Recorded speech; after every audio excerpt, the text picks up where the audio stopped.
to the Mischief Maker broadcast, where chaos, creativity, and common sense collide. Your host, Joel Freeman, was kicked out of high school in Alberta, Canada. He left home at 17 and hitchhiked around North America as a long-haired hippie and dope-smoking fool. He made a 180-degree change, becoming one of the first chaplains in the history of the NBA. As a professional speaker, Joel has traveled to well over 55 countries. His many books have been published in 28 foreign translations. Pieces from his Black History collection have been seen by millions at the United Nations and many other venues.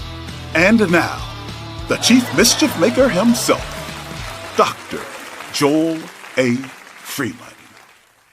Hey, it's good to have you here with us tonight. I've got a great show for you this evening with Adrian Branch, a gentleman who played in the NBA, has a ring to prove it with the LA Lakers, was a champion at the University of Maryland, helped them win the ACC Championship in 1984. He was a color analyst for the NBA Charlotte Hornets in 2004, and then later joined ESPN. You've probably seen him as a college basketball analyst. We're going to talk some basketball, but I realize that we have quite a broad spectrum here in terms of age, demographics, where you are in the world geographically. And so we're going to try to bring in topics that will connect with you wherever you are: Japan, Australia, Canada, India, UK, and of course across the United States. And we welcome you with open arms. We use the term mischief maker because it is just, it's been the story of my life to be a mischief maker. And I think of it more as a curiosity-driven life, looking around the next corner and trying to make sense of what is happening. Also looking at things through a different lens, from a different angle.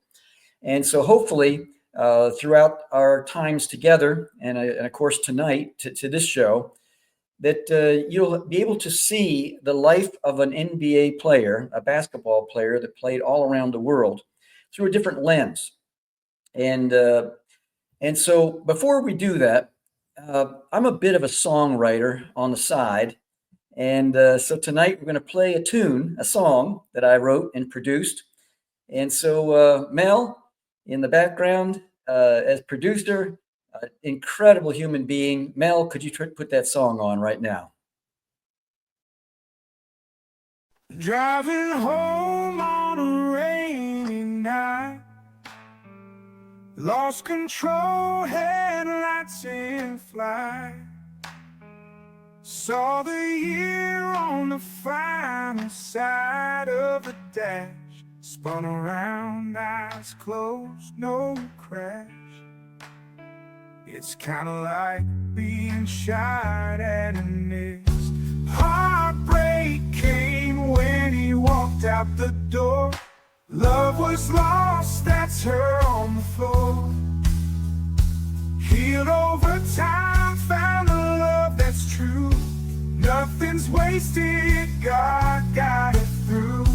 Kinda like being shot at and missed. A second chance, a twist in the wrist. Life can change when a bullet whizzes past. Let's make plans for tomorrow with a nervous laugh.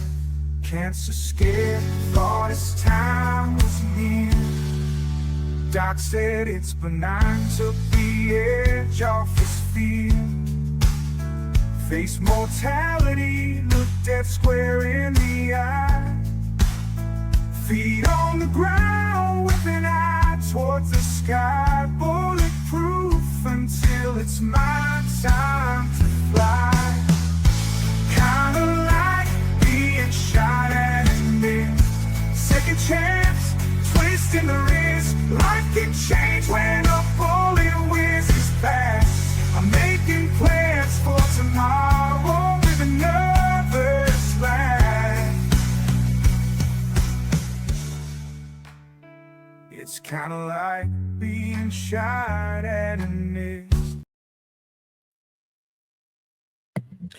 Well, folks, that song, Kind of Like Being Shot At and Missed, is a song that yeah, it took me a number of months to put that together and then produce it.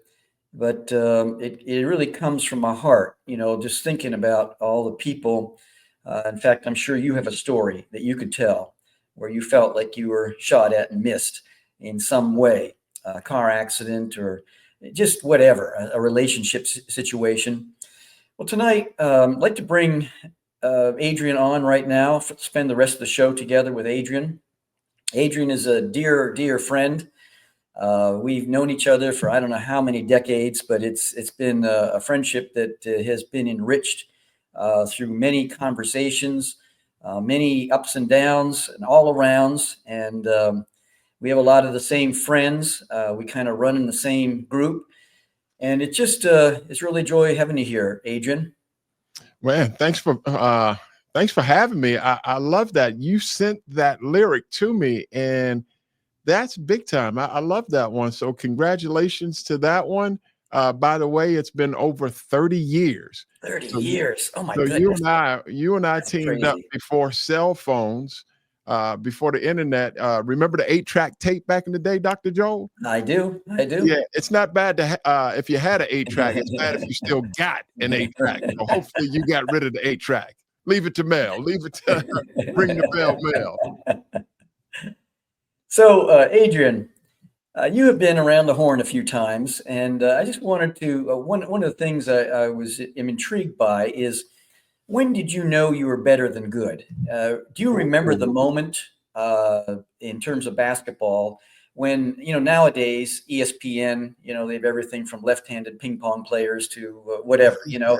and so if someone's better than good, they're already being stalked by Nike and Adidas and all kinds of different companies, hoping that maybe might be one out of the many. And a statistic I read not long ago was 55,000 young kids that have the talent and the ability to play in the NBA. Only one out of 55,000 makes it. Wow. Wow.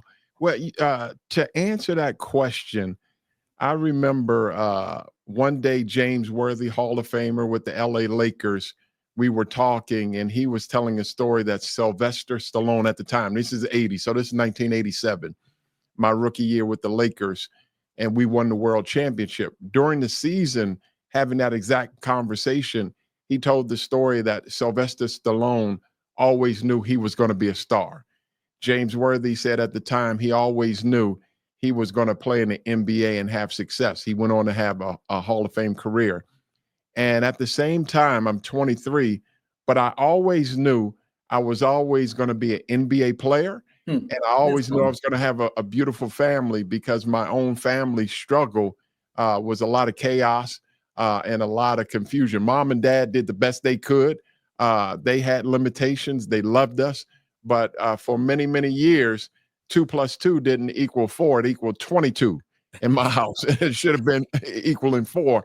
And so it led me for a long, long time on my own drug trip of LSD, the psychotic drug. And my psychotic drug was lost, stupid, and dumb, narcissism. So, but I always knew I was going to be a pro and always knew I was going to have a beautiful family. Isn't that something? Now you played with the University of Maryland and won a championship with them.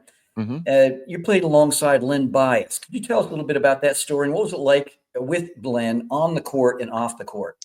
Yeah, we were called the Killer Bees, Branch and Bias. And we were born one day apart. I'm November 17th, and he's November 18th, the same day as my youngest daughter, Corey. So we were born one day apart, and we were called the Killer Bees. And I always knew about Len Bias, so I was 1 year ahead of him. But if I went to the public schools, I always went to private schools, St. Margaret's Catholic School in Sea Pleasant, Maryland. Then to DeMatha High School, DeMatha Catholic High School in Hyattsville, Maryland. If I went to the public school, we would have been teammates at Greenbelt Junior High School. Wow. But I always heard about him in Greenbelt. Hey, man, there's a tall, slim guy built just like you. He's 6'7". I'm 6'7.5" without shoes, 6'8" with shoes. And he was always a comer, a hard worker. He was hardworking, and he developed. Lenny is a cautionary tale, like a lot of us. Heartbreaking to say he got caught and I didn't. He got caught. How many times have people been at the wrong place at the wrong time? Wow, with the wrong people. With the wrong people, but they live to tell their story. And Lenny is a cautionary tale that he got himself into something he couldn't get himself out of. And to this day, I still carry the successes and the challenges of Len Bias, becoming an inspirational speaker and character development that Dr. Joel right here, who I'm talking to, helped train me up, folks. I was so raw when I first started, man, and Joel knows this one.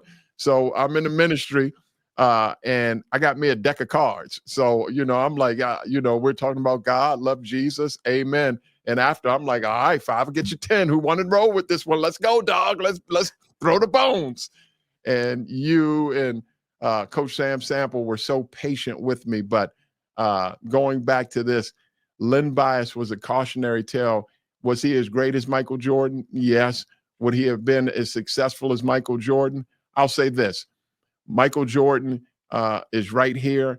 Scottie Pippen is a top 50 all-time great. And Lenny would have been right up there in between them, if not with Michael. So he was as good as they say. Wow. Now, you made the transition from college to the NBA. And what surprised you the most in that transition? And you said that you knew you were always going to be in the NBA, but were there some surprise elements to that transition? Yeah, that's a good question. Actually, it's the routine. One thing about being a pro is you do that all the time. You get paid to play. And so Jerry West, who was the emblem, the logo, he was the architect behind the Showtime Lakers, who hired Pat Riley, and he drafted Magic Johnson and then Shaq and Kobe, all of these guys. He's just a beautiful basketball mind. He said, son, you've got the worst warm-up I've ever seen. Because I thought, when pros, they don't go 100% in warm-ups. It's like shadow boxing. You know how you just throw a jab and so I'm thinking I had no filter. So I'm thinking that's what you do. You go in and shoot a layup without looking, or you go behind your back and you do something real, real stupid. And he says, son, you've got the worst warm-up I've ever seen. He said, look at Kareem. Kareem practices the sky hook. James Worthy, he practices the 15-foot shot. Magic Johnson, he practices that shot right at the free throw line. You've got to practice just like you play. You've got to develop a routine. And that's the one thing I learned about in the NBA. All the great ones have a pattern of success. Success is not accidental. It's intentional, and it starts with a routine. Wow. Now, you have I just want to mention this to our listeners, our viewers. You're on live. If you're watching this other than Wednesday evening, you're watching a podcast version. But live, folks, we have something special for you. You can go to your keyboard on your cell phone, and you can ask Adrian any question in your mind, or kind of lean the show in one direction or another, and we'll be wide open to bring in anything that's relevant to the show. So feel free to do that right now. And also on right above me, there's a QR code, and that takes you to the link tree for the entire show. And then we're going to have information in there about how to get a hold of Adrian if you want him to speak, if you want him to be involved with your, let's say, your school or in some way.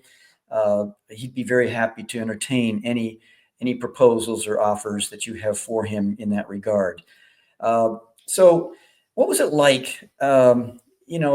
We both get questions like this. You're around different people, and what's that person really like? What was it like being with like the Kareem Abdul-Jabbar and Magic Johnson, other names that you mentioned? Sometimes people don't want to meet their heroes or meet other people that are big in society because they're afraid of what they may find out. Yeah. They really What was it like for you? Well, I was a 23-year-old rookie. I was full of confidence. One thing I wasn't afraid. So this is the height of, if you get the setting, The 1987 world champion Lakers today is still considered one of the top 5 greatest teams in the history of the NBA. Are you kidding me? The NBA is 75 years old, and my team, which I think is the all-time, is one of the top 5. So Bill Russell's 1966 Celtics, Larry Bird's 1986 Celtics, our 1987 the next year Lakers, Michael Jordan's 1995 Bulls, and then Stephen Curry's, I believe, 2015 or 2017 Golden State Warriors are considered the 5 greatest teams in the history of the NBA. Whoa. So I'm a 22-year-old young guy coming in from the East Coast. I went to the CBA. I got drafted by Chicago Bulls, Michael Jordan's team, the year earlier. 85, right? 85. Yeah. He was 1 year ahead of me. He went and became Rookie of the Year. I tried out for that team. I got cut. Then I came back as a free agent. So there were 9 guys going for that one spot with the LA Lakers.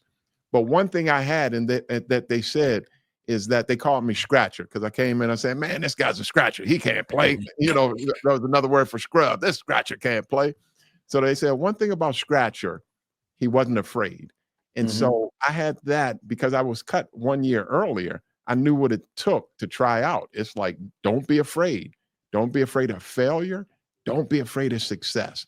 So I went out there and my mindset was, I respect the heck out of these guys, but I'm working hard to get their respect as well. And they respected us because Pat Riley had a meeting earlier and said, listen, I know you probably have Magic Johnson and Kareem and James Worthy's pictures up on the wall growing up, but the greatest respect you can have for them and to get their respect is to play hard. And so I played hard. I wasn't afraid. I was able to make that team. And again, one thing about them, to your exact question, is they were professionals. They were efficient with their time, with their energy. They weren't distracted as pros on the basketball court. And I still have those life lessons that resonate from one with you off the court and with them on the court. So those life lessons, almost 40 years later, still resonate.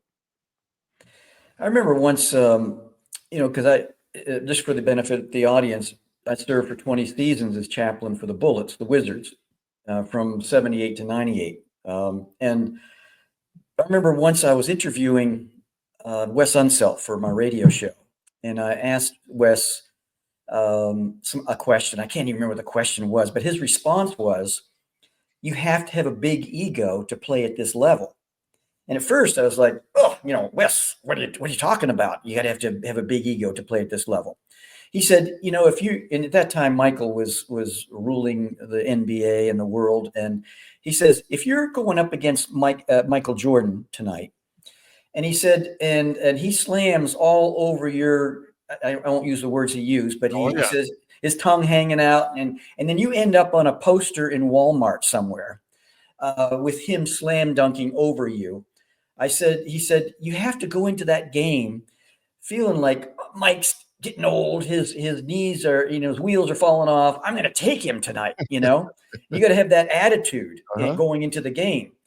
And because I'd always thought, like Ken Blanchard says, that ego is edging God out. And can you talk to that a little bit about what it means to have a big ego, or big confidence, maybe is a better way to put it? Yeah, it's twofold. It's twofold. So I dealt with that. One, as a believer, as an athlete later in my career, and as a non-believer earlier in my career. There's a lot of truth. So it was a different mindset. I played with and against Michael, same age, same year. And my thing was, man, nobody, this clown, who's Michael Jordan? So to that truth, you're either the predator or the prey. You better come with it, because they're going to embarrass you if you don't embarrass them. You better come with it. So the mindset was, man, I'm taking it to these hamburgers, whatever. When I came to the Lord in 1993, at 30 years old in Australia, now I wanted to do it for the glory of God. Earlier in my career, I was doing it for the glory of self, for the glory of Adrian. But your size, your shape, your color, your knack, your skill is God's gift to you. What you do with it is your gift back to God. Now, also at the same time, even when I came to the Lord and I wanted to do it for the glory of God, it still took a long, long time. And my wife, who you're familiar with well, my wife Kim would probably say, it's probably the last 3 years. I'm 61, Lord willing, 62 in November. And it's taken over 50 years to defuse a bomb, because that's what it's like living with an athlete that's competitive. It's like, all right, let's get it on. You got game, I got game. Let's get it on. And it's like, whoa, whoa, whoa, whoa, whoa. Defuse that bomb. Now use your gifts, your talents for the glory of God. But that's a slippery slope, Joel. It takes a long time for athletes to re-assimilate into society, because they're trained to overtake. They're trained to compete. They're trained to not be afraid. And your greatest strength, if it's not garnered, if it's not disciplined, your greatest strength becomes your greatest weakness. Wow. And some of the things I've heard is that players will go off on a, like a 13, 15-day road trip and come home and their wife says, take the trash out, change the baby's diapers or whatever it might be. Can you talk to that a little bit in the dynamics of a relationship with your spouse and the kids? Well, again, I'll give you this. And again, I'm filtering a lot of these things from a man of faith, a man of God. There's 3 people in the Bible that have special commendation. The Lord made us all. The Lord is the creator of heaven and earth. But he talks about a soldier, an athlete, and a farmer. And he celebrates their discipline. He says, be as disciplined as a soldier, not getting in civilian affairs, but staying focused on your commanding officer. Be like an athlete, disciplined and trained and staying within the rules of the game, and be as patient and as hardworking as a farmer. Now, those are 3 things biblically that the Lord celebrates their attributes. Having said that, because you're trained to win the battle, take the hill, charge, fight, rah, rah, rah, rah, rah. Let's go, win one for the Gipper. Let's get it on. When you come back home, your mindset is, what? I've lived that. What? Take out the trash. Woman, I was playing against Michael Jordan and Larry Bird. Are you kidding me? I ain't taking out the trash. Dive on this thing. Rah, rah, rah, rah, rah. It's like, shut up and go in the corner and talk to yourself. And it's taken a long time to balance that tension out. That again, who are you serving?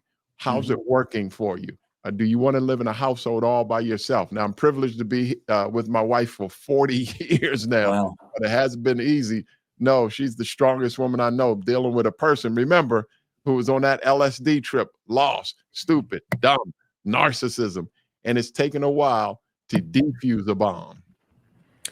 Can you give any wisdom lessons on how you, because to get into something, it takes a lot of decisions to get there. And it takes a lot of decisions to get out of that into another trajectory, another pathway.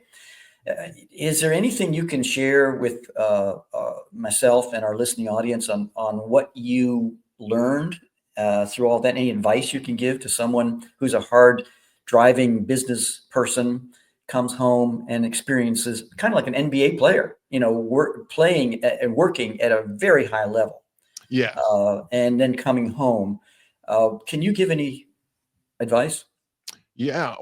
One is we talk about what's your why. Why do you do what you do? And then who's going to get the glory? If the glory is for yourself, you're going to take a lot of casualties. You're going to take prisoners. My dad, hardworking Big Charlie, he got that job, GS-15. He was a cartographer for the government. And he said, at 46 years, I got that position as a GS-15, the highest a civilian could go. But he said it was at the cost of my wife and you guys, my children. Wow. And so it costs. I would say this. I would say that because we are tripod beings, our physical man, our spiritual man, and our emotional man, I think you get better mileage and better confidence and competence if you can have that working in congruence. So your physical man, how are you doing eating, sleeping, resting? Are you getting enough rest? Are you exercising? Are you able to work off the stress? Because that's a quiet killer. And then your spirit man, are you a person of faith? No faith. Are you a person that prays? Don't pray. How are you in your spirit man? Because Your spirit man is going everywhere your physical man is. And then one of the biggest battles is your EQ. You talked about it before we got on the air. There's the IQ, there's the EQ, your emotional quotient, and then there's the new CQ, which is your curious quotient. How are you with the balance of your IQ, your EQ, and your CQ? How curious are you? Can you turn yourself off? Can you have a mindless activity? Can you turn off your cell phone? Because there's so much stuff that can overstimulate you, and you need that balance for your life to be operating in full capacity. Having said all of that, Dr. Joe, I really believe the number one need is acceptance. The number one fear is rejection. And having someone to love, something to do, and something to hope for gives you a greater balance. Someone to love is your family, your tribe, your group, your friends. That gets you. Someone to love is someone close to you. Something to do is meaningful work. Why you get out of bed, something you may be gifted at. You can make a contribution to provide for yourself. And then something to hope for is something greater than yourself. Someone to love, something to do, something to hope for. It's like a trampoline with three corners, like a triangle. And it's who's holding your trampoline. It's those three things. And then that allows you to bounce back when life hits you hard. Well, I like with that. And then one of your own, folks, I'll give it to you. I've taken it from him, Dr. Joe himself, but he talks about blind spots. See if you remember this one. This is from the mentoree, talking to my mentor here. So Dr. Joe taught us way back in 1995, out of a 360-degree circumference, your head, right in front is 75 degrees to one side, 75 degrees to another. So there's 150 degrees in life that you can see. From earlobe to earlobe is a 210-degree blind spot. What's the point? There's more things in life that you don't see than what you do see. And in my experience of being a character coach for the last 30 years and 3 million people, I found that the greatest blind spots for a lot of people, and I'm open to be taught on this one as well, the blind spot of pride, fear, rejection, and a lack of knowledge. The blind spot of pride says, man, I got this. I can't be told anything. I'm going to do what I'm going to do. The blind spot of fear says, man, I'm afraid of the failure. I'm afraid of rejection. I'm afraid of the unknown. I'm afraid of the politics, Republicans, Democrats, independents. I'm afraid, and it immobilizes.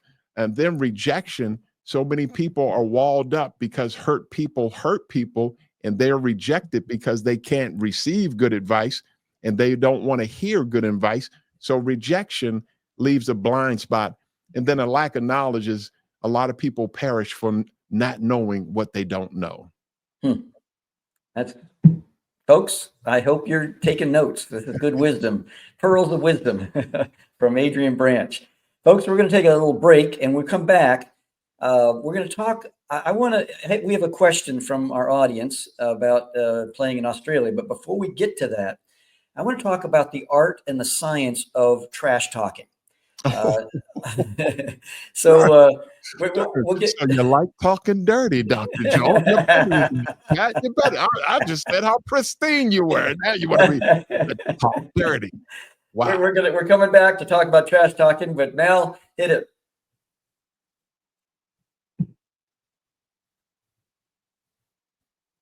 Hi, I'm Jack Johnson with a fake voice.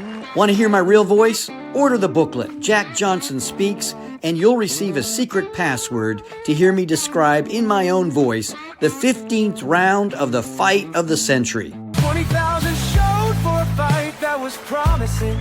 July 4th would go down as timeless. To talk about it, I'd be on it. But why listen to me when you can hear it straight from Jack Johnson? The 15th round right now in his own voice.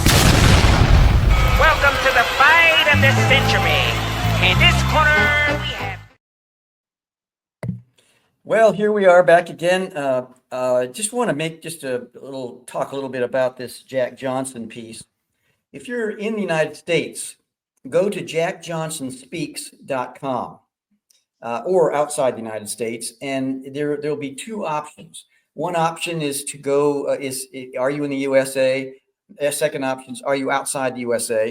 And of course, the digital delivery system of this whole booklet will be given to you. And then in the US, we'll actually mail you a signed copy of this book. What happened is I ended up, I own a disc. I'll see if I can find it here real quick. Of Jack Johnson. Here it is. That in 1910, 20 days after he fought the fight of the century, he went to New York to the studios of Columbia Phonograph Company, and he shared his thoughts and feelings. Well, this disc got lost. I ended up acquiring it about 3 years ago, wondering what to do with this disc. So I decided that, first of all, we're going to write a blues song about Jack Johnson, his voice. And then secondly, I'm going to share a secret code. Now I'm going to show you where that secret code is. It's on page 11, but I'm going to cover it up so you can't stop your video and look at it. But this secret code, you will actually hear Jack Johnson's voice. We've put his voice through AI, and we strengthened some of the words. We brought them forward so you could understand something that was unintelligible from 1910. 115 years ago or so, or more, depending on when you watch this. And then finally, the third thing that we're doing is this is called When Impossibility Collides with Resilience. It is a 10-point war strategy that Jack Johnson used to prepare for the fight and then to win the fight. And every penny that's raised from this booklet is going to go toward a project called the Rosetta Universe Initiative. And so you'll be doing that. In the textbook that I co-wrote with Dr. Walter Milton, we mentioned Jack Johnson in here. I can't remember the page, 168 or something like that. But this is a passion of mine, is to share the life stories of people that some have been lost. And with Jack Johnson, the fight of the century, it's the most incredible story. Now, Jack Johnson was a tremendous trash talker. In the fight of the century, he fought James Jeffries, and back then, he had kind of a style of boxing, kind of like the bare knuckle days, where he was 6'2", weighed over 200 pounds, and he would stand back, and these other guys that were smaller than him would be going like this. He'd catch their blows, so they would see. He left his whole life. He had a pretty face like Muhammad Ali, and what happened is then they would get into clinching, because that fight, the fight of the century, is supposed to be 45 rounds, 3-minute rounds. They ended it in 15 rounds, but in order to preserve their energy, they did a lot of clinching and a lot of inside work. And a lot of trash talking going on from both sides. But Jack Johnson was one of the best. Now, when it comes to basketball, it's both an individual sport and also a team sport. And there's a lot of individual stuff that goes on between players, trying to get into the other player's head, especially when you're posting up against a particular player, that you're assigned to a particular player. Now, Adrian, if you can give us kind of an inside track on the art and science of trash talking and how you utilized it, and how, maybe tell us the story about how someone got into your head. Well, I was the only one inside my head. It's me, myself, and I inside of my head, De La Soul. So that ain't work. Inside. That question went like this. That ain't work. That's like on the corner of Seat Pleasant, Maryland, man. That wasn't happening. It's interesting, and I do see, was there a better trash talker than Larry Bird? Larry Bird, they were blowing us out. So when he played against Magic, they were going at it, but it was a competitive one. Larry was so good. Let me tell you guys, Larry Bird, they had him at 6'9". He was really 6'10". Was he fast? No. Could he jump? No. But he was supremely intelligent. He played chess when everyone else played checkers, and he had a high release point. I'm playing defense on him, and I'm as close to him as this microphone. But he raised his hand straight up in the air, and he had a high release point, and it was feathery. I love Larry Bird's game. Incredible. Wow. He was so good that he played 2 and 3 steps ahead of people, and he could back up the trash. Whatever trash he talked, he could back it up. Michael Jordan as well. Michael Jordan was so incredible, folks, that if you took a scale, a measuring scale, was he athletic? A plus. Was he intelligent? A plus. Was he in shape? A plus. He was extreme on every measure, and he was an overachiever. So his skill matched his will. When you talk about Michael Jordan, Magic as well, he didn't talk trash as much. He was usually busy on Showtime doing layups. But Gary Payton talked a lot of trash, mine, especially coming down from Oaktown, mine. He talked a lot of trash, and he could back it up. Kevin Garnett as well. But you just had to have that confidence. You were either going to be a predator or going to be the prey. Now, again, one of my favorite players who did not talk trash and people respect him and still respect him to this day was Joe Dumars. Joe was as tough as nails, didn't talk trash. Never talked. Isn't that something? And played the right way, played super hard, but he had everyone's respect, including those names that I mentioned earlier. Joe Dumars was my hero, man. I loved him. Wow. So what kind of strategy would you use in trash talking? I mean, how did you go about it? Well, Joe, I'm trying to feel spiritual. I'm trying to feel in the pocket. You are my mentor, Dr. Joel Freeman, but you're trying to take me there, brother. I'm a reformed ego-aholic. Ego has no amigo. My mindset was a different dude. So when you're talking about 23 years old, 23, 24, 27, I was just wired. I was really, really wired. And I was wired. You did the personality, and my personality is an IC. So, I'm an outgoing person that could be a history teacher with that kind of combination or the point of a spear. And I go there again and say, your greatest strength cannot be your greatest weakness, because a strength overused will become a weakness. And then you look at it and say, how'd it work out for you? Well, all those strengths and all those talents I had, if you think about it, I was the only person in the World Championship 1987 team that didn't get brought back to that team because I wasn't coachable. I wasn't listening. Every person came back to that team. Jerry West said, Adrian, I want you to work on defense.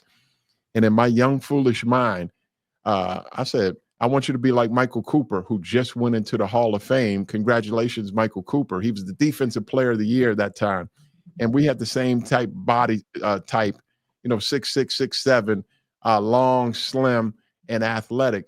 And I'm thinking in my young, foolish mind, Coop, who's the Defensive Player of the Year, he earned, Coop don't play no offense. He just plays defense. I play offense.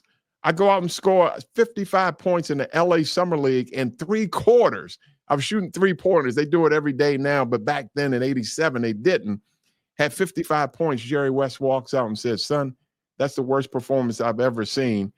And I wasn't coachable, and I didn't get brought back because I was inside of my own head. Are you kidding me, Joe? Oh, boy. Ego has no amigo. Wow. That not only rhymes, but it's profound. You can remember things. Yeah. Now, what we have Spencer said Bird played a whole game left-handed and scored 40 points. That's legendary. Go to YouTube and you got, if you've not seen that, you've got to see it, folks. They're viewing today. But also the previous person who had written a question wanted to know about your transition to Australia, especially. Ooh, wow. Probably someone from Australia is asking that question. Profound moment. Many things happened to me in Australia, and they were really good, but it was born out of heartbreak. So when I left the NBA, I was the first player at the time I was the most decorated player in the history of the NBL. And the NBL is known now. They have Ben Simmons, who's playing in the NBA.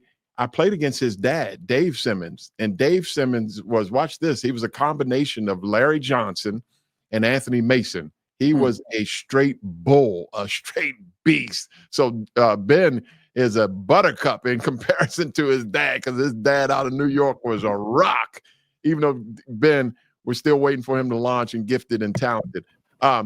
Because I was the most decorated player with that NBA championship ring, I was the first player coming down with a championship ring, and that the Aussies at the time hated me, and I hated them. So in my mindset, remember, I'm still lunching, man. I'm thinking I'm going to beat up 6 million Aussies out here. I'm going to beat up every Australia in their own home country. But a lot of things were happening, Joe. A lot of things were happening.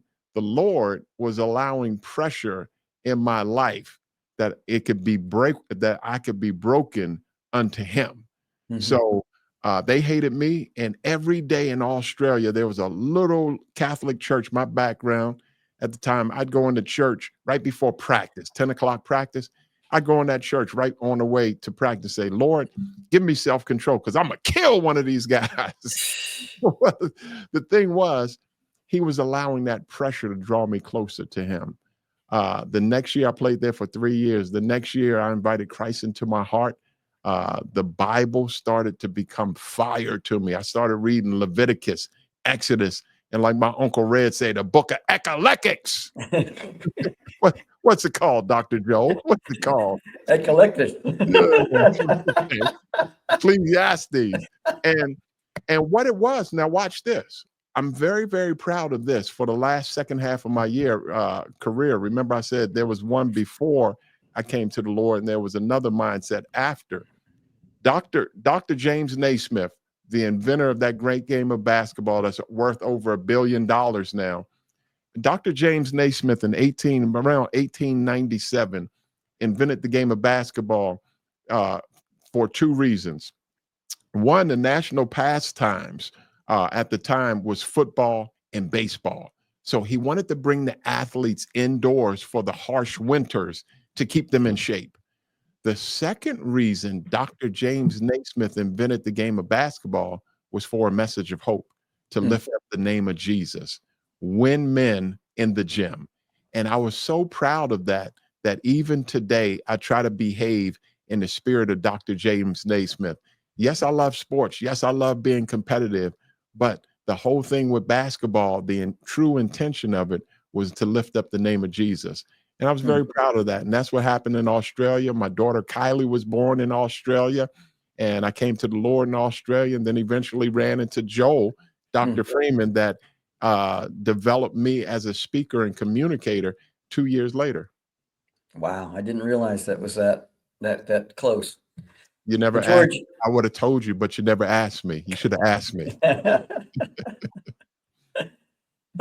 George, thank you so much for that question. That I could tell it just lit a whole nother realm under Adrian. I want to switch the channels here, and we'll come back to what Tony's asking. As a parent, I mean, we see videos, and we've all been to like soccer and Pop Warner football and Little League and all this kind of stuff. Some parents can be the worst in the audience and in the stands with their kids. But we add a whole nother realm where you're an NBA champion. With your son, how did you and your son navigate all of that, the pressure on him to perform, and you as a parent who was an NBA champion, how'd you navigate that? Thank you for that question, man. I almost want to tear up on that one. My wife, she was like, we are not going to have the house that we live in like a museum, like your house, with all the trophies, all the celebrations at grandma and granddad's house. We're not having any of that. So that left room for my 3 children to have their soccer award, to have their music award, to have their first kickball award. It left room for them so they didn't have to compete with dad. It took a while for me because, I wanted my son to do the same things I did and my daughters to do the same things that I did. And my wife was instrumental, that she said, nope, they're going to be their own people. We're not going to live through them. And we're so proud of them that they went on to establish their own careers. And we're really, really blessed, man. My kids, they're prayed over. They don't have to guess if mom and dad love them. And I will say this. I once heard, actually starting out with Dr. Joel, and I may say this a lot, folks. Dr. Joel was instrumental where he was saying the best thing you can do for your children when you have children is to love their mother. Whoa. The best thing you can do for your children is love their mother. And so we've been there. Have we been perfect? My wife has. I hadn't. I was a knucklehead. But we took all of that Adrian Branch, LA Lakers stuff, and I put it in the closet. They're aware of it, but they don't have to fish for dad's love. Living your life through your children vicariously. That's quite a statement, That's honest. Thank you for sharing that. Tony, you have a question. What do you remember most about your first NBA appearance, and what was your best game, and did it change you? Wow. Man, good audience here, Dr. Joe. Good audience. I do remember this. My absolute first game was against the Seattle Supersonics, and we were at Seattle. And man, this is the NBA. This is my dream. This is everything I've lived for. At 22 years old, I'm with the Showtime Lakers. So I got in. I'm left-handed, so I would probably be like a left-handed Paul George for the listening audience. I'm left-handed, and I go to the basket. I still remember this as I'm speaking to you. And the lane opened wide open, and I could have went in and slammed it and crammed it, bang! But I wimped out and did a George Gervin finger roll. Man, I could. My first 2 points could have been a slam dunk, but I was so pressed for it, I made sure I made the basket, and I was so excited about that. But I was a point per minute man. They do all the metrics now. So if they played me 4 minutes, I play at 4 points, 15 minutes, 15 points, 20 minutes, 20 points. And everything in high school, in college, and pros was 30 points. My career high had 30 points in high school. Milt Wagner, who's his son is DJ Wagner now playing in Arkansas. Milt Wagner had 52 points. And then 32 minutes without a three-point line or shot clock on my career high. Then against Virginia, my last game as a senior, I had 30 points. And then San Antonio Spurs, the year before Dave Robinson came, I had 30 points. And look, I tried for a lot more. I was trying to shoot a lot more. But it was 30 points on everyone, high school, college, and pros. But again, now looking back at 61, I'm so thankful. I'm so humbled to be able to have participated in it. It was an absolute treat. And you ended up after, I think you were with the Lakers, the Nets, Trailblazers, and Timberwolves during your NBA career. And then you ended up traveling, going different parts of the world. Yeah. And I think it's Spain, Dominican Republic, Israel, Australia, as we talked about. Yes. Was it France and Monaco, Thailand, the Philippines? Wow. Good memory. Yeah, go ahead. I'm sorry. No, I've got notes right here. Oh, okay. That's what it is. I'm like, wow, that's pretty good, Dr. Jones. That's pretty good. Oh, okay. So you went to all these different places and you played. You talked about the combative nature with the in Australia. Mm-hmm. What was it like playing in these different cultures? And is there anything that pops in your mind as we discuss this? Oh, sure. So yeah, my career, I got drafted by Chicago Bulls, second round, 46 pick. I was coming out. A lot of people thought I was a head case, like the horse no one bet on. He had a lot of talent, but this dude is cray-cray. This dude is crazy, man, because he's just not coachable. Made it with the Lakers. Then I played LA, New Jersey, Portland, Minnesota. Then I played in Israel, Spain, Turkey, France, Australia, Thailand, Philippines, Dominican Republic. I wish one thing you never want to have is a life of regret. You never want to live a life of regret. One of my biggest regrets absolutely was the Len Bias time, my senior year. I was a year ahead of Lenny. And I wish in my 4 years, if I had to do it over again, I wish I was a team leader and not a ringleader. I wish I was more bringing out the best of people. You do it now. You and I, you, me, we, us, we try to do it now. But at that time, there was a regret because there was a lot of meat on the bones. And so I missed that. One of the regrets I had is that I would have slowed down and smelled the roses, as they said. Spain and Monaco was amazing. Spain and Malaga on the Mediterranean was amazing. Monaco, France, where Prince Rainier, Prince Albert, Princess Grace made popular, was amazing. Turkey, Turkey was Turkey. Turkey, God bless you guys. Turkey was a heck of an experience over there. And then Israel, the Holy Land, was amazing. And I wish I could have spent more time being fully present over there. Australia, it's so profound, all those places, that I'm looking forward, my wife and I are looking forward to taking our children back to these same places because they were amazing places. As you look back, what would you say to, and that question is kind of a little bit weird, but what would you say to your 21-year-old self?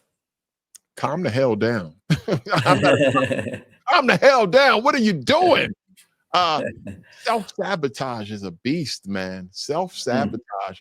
But again, I will go back to this. One of my things, folks, that I love to do, I love to filter my life through what it says in the Bible. Not in a weird or spooky kind of way, but there was a story in the Bible where Jesus came to Simon's house, and Simon was a leading Pharisee, and he came in, and there was a woman washing Jesus' feet.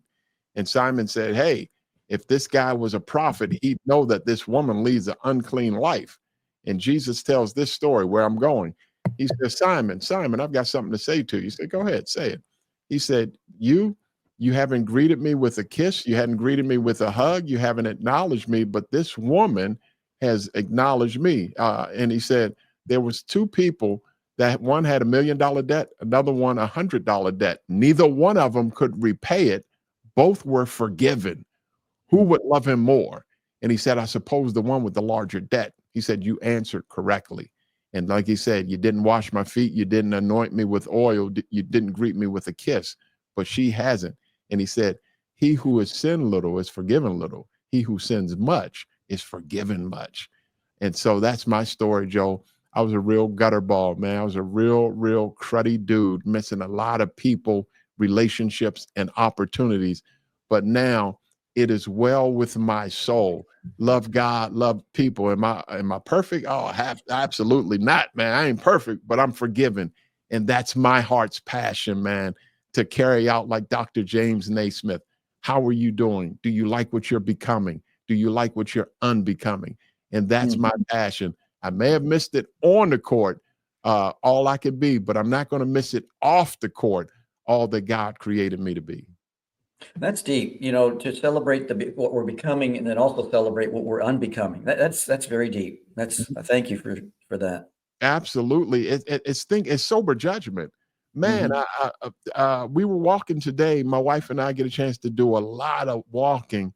And I said, man, there's three things where I am. I'm thankful, I'm grateful, and I'm humble. I really am. I'm thankful, I'm grateful, and I'm humble. Because I know the other side of that. I know the other side of just de la soul. It's just me, myself, and I. Man, get yours. It's all about you. It's all about being what you want to be. And then you ask the question, how's it working out for you? You're not doing what you're supposed to do. You're not being where you're supposed to be. And then one of the greatest things, you don't have the big P word. You don't have peace. You're always fighting for your own territory. And man, I take God at his word. I'm serious about that. And it's worked out for me because I've seen self-sabotage in my pro basketball career and other places. And man, I wouldn't take anything like Maya Angelou. I wouldn't take anything from my journey now. Wow. Now, you have, as a former chaplain in the NBA, I have people coming up to me wanting to know how to become a chaplain. I'm sure that people come to you, young kids, how can I become a WNBA player, NBA player, or whatever, NFL, whatever it might be. What do you tell them? It's a good question. And that's natural. You want to be a fireman, you want to be a policeman, you want to be a teacher, you want to be some of like your heroes. I want to be just like my hero. I'll go back and say what you just mentioned earlier at the top of the show, where you said 1 in 55,000 will have the opportunity, even the chance, to make it as a professional athlete. 1 in 55,000. And then a lot of people say, well, that's me. I'm that one. Well, it could be. But then after you become a pro player, what will you do? And then will you use sports and not let sports use you? My Hall of Fame coach in high school, Morgan Wooten, would say, use basketball. Don't let basketball use you. And what he was saying is, take advantage of the opportunities, take advantage of travel, take advantage of those experiences, and try to help somebody else, pull somebody else up, and be the change, be the excitement, be the leader that you want to see.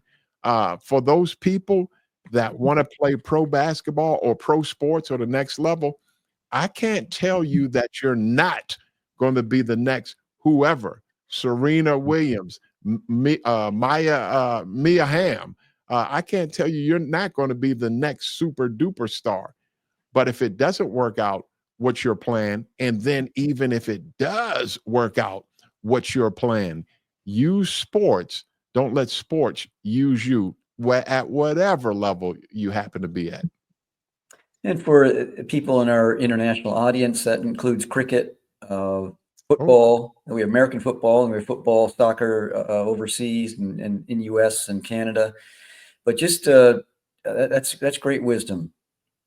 Yeah, man, I've seen more cricket games than I still can't figure it out. Yeah, man, just on for 6 hours. It's like, man, you fall asleep, wake up, go for a walk, and come back. It's like, I'm still watching. Yeah, but it's still Curtis Jones says, we are always in a state of becoming, and once you know that you are never complete, you become complete. Anything you want to say to that? Wow, that's complete in itself. Curtis, did you make that up? Alcohol free or not? I love drinks. Say that again. Man, you know what? It's awesome. Again, I'll go back to this again. And ESPN tells us, repeat your best stuff and be curious. It's a heck of a thing to be in sober judgment. It's a heck of a thing to share the planet. It's a heck of a thing to try to want to bring out the best in other people, because ultimately you'll bring out the best in yourself.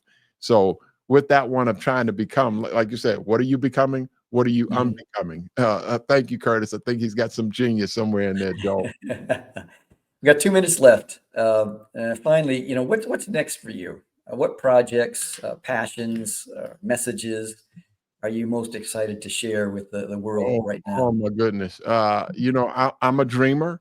I'm positive. If you think the first 60 years was something, that was just a warm-up act, Lord willing. That was just a warm-up act, brother, because now I'm coming into my right mind. Now I've had failure, but I've had failure now with experience. Now I have hope, but I have the hope of God with experience. Now I did a lot of talking. That was chatter, but now you've got something to say.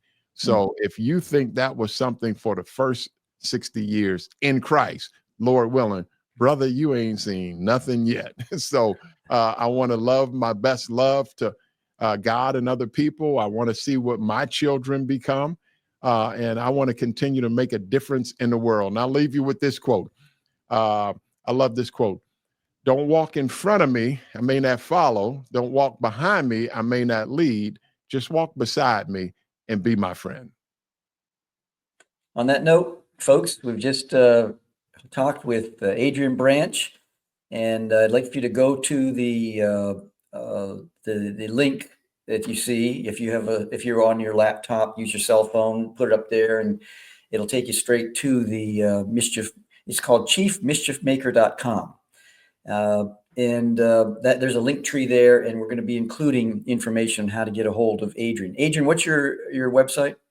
Well, they can follow us on social media at adrianbranchspeaks.com, and they can look up and see Adrian Branch Speaks. And I'd be happy to team up with folks. And again, Dr. Joe, you know what you mean to me and my family. Thank you to you. Thank you to Mel, Ring the Bell, who's a super cool dude behind the scenes as well. And I'm so humbled to be here. Thank you so much, Dr. Joe. And now you're going to hear the melodious voice of Herman Veal as he takes us out. You have just experienced another episode of the Mischief Maker broadcast. Hit the subscribe button. Connect at chiefmischiefmaker.com. Thanks for coming along for the ride. And hopefully, you are now a bit closer to becoming a mischief maker in your part of the world.